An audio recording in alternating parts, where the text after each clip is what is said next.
And are the leftists in this country aligned with the Muslim Brotherhood and the Muslim extremists? Absolutely. Yes. Absolutely.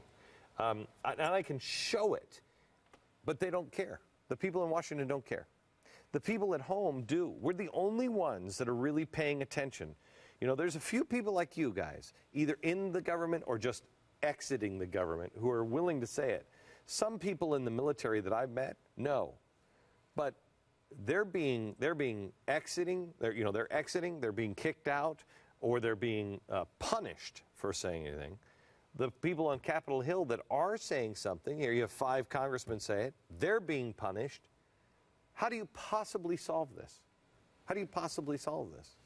Well, I think you start by just looking at the facts, just shedding light on the facts whenever you can. I try to make an argument that, you know, if you're a professional in the government, you have a duty to be competent, and that includes a duty to know your job. And if you are someone who took an oath to support and defend the Constitution, your violation of your professional standard to have a duty to know is a violation of your oath to protect and defend the Constitution. That's a one-to-one correlation. That you're making a decision to invest in a narrative as opposed to doing factual analysis is a decision to undermine the integrity of the Constitution and national security. I think one thing that really needs to happen is people need to get mad. They need to get mad as hell. They're walking terrorists into the White House. And did you? But they don't believe it, because see, our naivety and our trusting as an American people is what they are counting on. We trust. We say, no, there's no way. Nobody's really answered the question, why would Barack Obama do this? And that's the question that people get stuck on. They're walking terrorists in the White House. Why would he do that? Well, he's an American. But there are good reasons why they do it. There is a rationale for this. It's not crazy. I mean, I think people who are well-intentioned but just wrong, they want to keep looking at Islam as if it were a traditional religion as we're familiar with it in the West, rather than a comprehensive social system with a law that governs everything from military matters down to hygiene, in which spiritual principles certainly factor in, but they're not even the major part of the ideology. People who get their back up about Islam are stuck in the box of they have to treat it as a religion, and if you are trying to point out all this other stuff, then you're an Islamophobe and there's something wrong with you. You're violating the American tradition. I just think that's dumb, but I at least understand it. Mm-hmm. It's well-intentioned. For people like people on the hard left, and I put the president in this category, but I think there are many others as well. If terrorism is not ideologically driven, then it's caused by something else.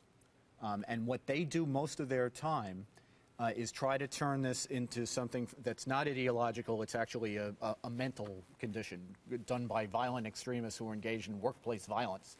And then when terrorism happens, what they're able to do then is say that it must be something else that caused it, because it's not ideological, right? So maybe it's Gitmo, or maybe it's Israel, or maybe it's military commissions. It always happens to be something that they don't like, you know, some part of the left's agenda. It's a very powerful argument to be able to make, that the things that you don't like not only are bad, but actually cause violent extremism. And I really do think a lot of it is strategic. Okay, so what does the average person do?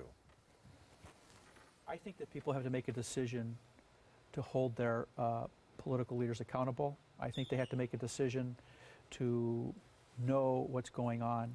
I think that when you talk about the apathy about people reacting to this, I think this is the outcome of a successfully executed information campaign. That when people started to realize something was wrong, they couldn't actually touch what it was because that data has been left out of the discussion.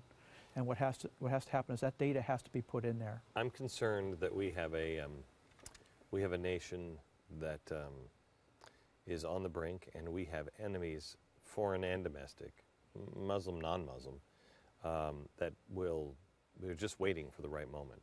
We're hit with another September 11th. What happens? What happens to does this spread all across? Do people see that as now's the time. You can cut their head off right now. Well, I think the answer to, what do we do, or what do the people do, it requires, first of all, courage. The political correct atmosphere in our country is very, very daunting. We've all at this table, we've seen it. We've gone face to face with the beast. People have to have courage to do the right thing. And we have to get past this notion that tolerance by itself is a virtue. I mean, Thomas Mann, a famous writer from the last century, said, tolerance becomes a crime when applied to evil. And people in this country bow to tolerance, and they don't realize that they're tolerating evil, which nobody, once they shed light on what they're tolerating, nobody in this country should tolerate. And the other thing we need to do is we need to back those people who are speaking out, like these 5 members of Congress, who are just being savaged by the media. Savaged by the media, savaged by special interests, savaged by the Democrats, and savaged by the Republicans. The House, yes, the leadership. I mean, the leadership of the Republicans are just as bad. When John McCain came out and said that, I'm like, you got to be kidding me. But the most interesting thing about that is, if you take a look at the letter that initiated that by Congressman Ellison, he quoted her, but then you take a look at what she said and what he quoted, the two don't line up. She never even said what he quoted her as saying. And it's just... I know, but they don't care. The press doesn't care. The problem we have, the senior Republican leadership should have. It's a deeply cultural problem. I mean, I started off our conversation saying that 15 years ago I could put this in as evidence. Now it could get me indicted for defamation. You have that letter from 2011 from these groups that are demanding the purge.